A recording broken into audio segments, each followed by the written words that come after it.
Good morning third class. आज date है 11 फरवरी 2021। बेटा आज हम पढ़ेंगे ईवीएस। ईवीएस में हमारा चैप्टर 18 जो है अ हाउस लाइक दिस, उसके आपको फ़ोटोज़ भी भेजे थे और डिफ़िकल्ट वर्ड्स भी अंडरलाइन करके भेजे गए थे। हम उम्मीद करते हैं कि आप लोगों ने वो लिख लिए होंगे अपनी कॉपी में। आज हम उसके क्वेश्चन आंसर्स पढ़ेंगे और मैं साथ के साथ आपको इन इंग्लिश क्वेश्चन आंसर्स का हिंदी मीनिंग भी बताते हुए चलूँगा कि आपको ये समझ में आ जाए। और आप इसको, आपका काम रहेगा आप इसको याद करेंगे और अपनी कॉपी में ऐसे ही लिखेंगे जैसा स्क्रीन पे आपको दिख रहा है। याद करके लिखना है। मैं फिर से एक बार ज़ोर दे के आप लोगों से ये बात कह रहा हूँ कि इसको याद करिए, उसके बाद लिखिएगा। Question number 1, why are houses made on bamboo pillars where Bhupen lives. तो जहाँ भूपेन रहता है वहाँ पे जो घर बने हैं लोगों के, वो बैम्बूस पे क्यों बने हुए हैं? तो आंसर है it rains heavily where Bhupen lives. वहाँ पे बारिश ज़्यादा होती है जहाँ पे भूपेन रहता है। Therefore the houses were made on bamboo pillars. इसी वजह से बैम्बू के पिलर्स पे वहाँ पे घर बने हुए हैं लोगों के, क्योंकि वहाँ पे बारिश ज़्यादा होती है जहाँ भूपेन रहता है। Question number 2, in which area is Chameli's house. तो चमेली का जो हाउस है वो किस एरिया में है? आंसर है चमेलीज house is in a hilly areas, और ब्रैकेट में लिखा है मनाली। जैसे हमने चैप्टर में भी पढ़ा होगा कि चमेली का घर जो है वो मनाली में है, ठीक है, जो एक हिली एरिया है। Question number 3, how do people go up in multi storeyed building.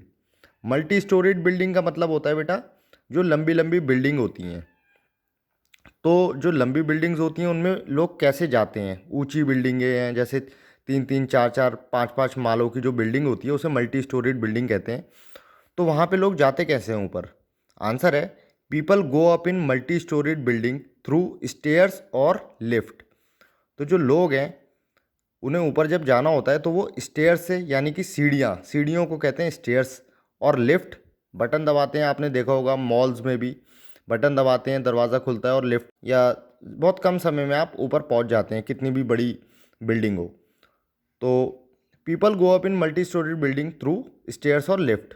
Stairs और लिफ्ट के यूज़ से आप मल्टी स्टोरी बिल्डिंग में ऊपर जाते हैं। Question number 4, how is a house boat different from other houses. जो हाउस बोट है वो दूसरे हाउसेज से डिफरेंट कैसे है? फ़र्क क्या है दोनों में? House boats are different from houses because house boat don't stay at one place, they keep moving unlike other houses. तो जो हाउस बोट्स हैं, आपको मालूम है हाउस बोट जो होती हैं, बोट से समझ में आ रहा होगा तैरना। हाउस बोट जो होती हैं वो दूसरे हाउसेज से इसलिए डिफरेंट है क्योंकि जो हाउस बोट्स होती हैं वो एक जगह से दूसरी जगह फ्लोट होती रहती हैं, ठीक है, लेकिन हमारा जो घर है वो एक ही जगह पे रहता है ना, जैसे हम सब लोगों का घर है। तो ये फ़र्क है हाउस बोट्स में और हम लोगों के घर में या अदर हाउसेज में। Question number 5, name the different kind of houses. अलग अलग तरीके के हाउसेज बताइए। तो सबसे पहला वाला है multi storeyed building. Multi storeyed building आपको सबको पता है, जो 3, 4, 5 या 6 जितने भी मालों की, जो ज़्यादा मालों की बिल्डिंग होती है उसे आप कहते हैं मल्टी स्टोरीड बिल्डिंग। मल्टी मतलब ज़्यादा। फिर आता है टेंट हाउस। टेंट जो आपको पड़ा होगा, टेंट हाउस जो होते हैं, जो टेंट लगा लेते हैं और उसमें रहने लगते हैं तो उसे टेंट हाउस कहते हैं। फिर आता है इग्लू। फिर आता है हाउस बोट जो फ्लोट करती है पानी में। फिर आता है हट यानी कि झोपड़ी। फिर आता है ट्री हाउस यानी कि पेड़ का घर। तो ये अलग अलग तरीके के हाउसेज होते हैं।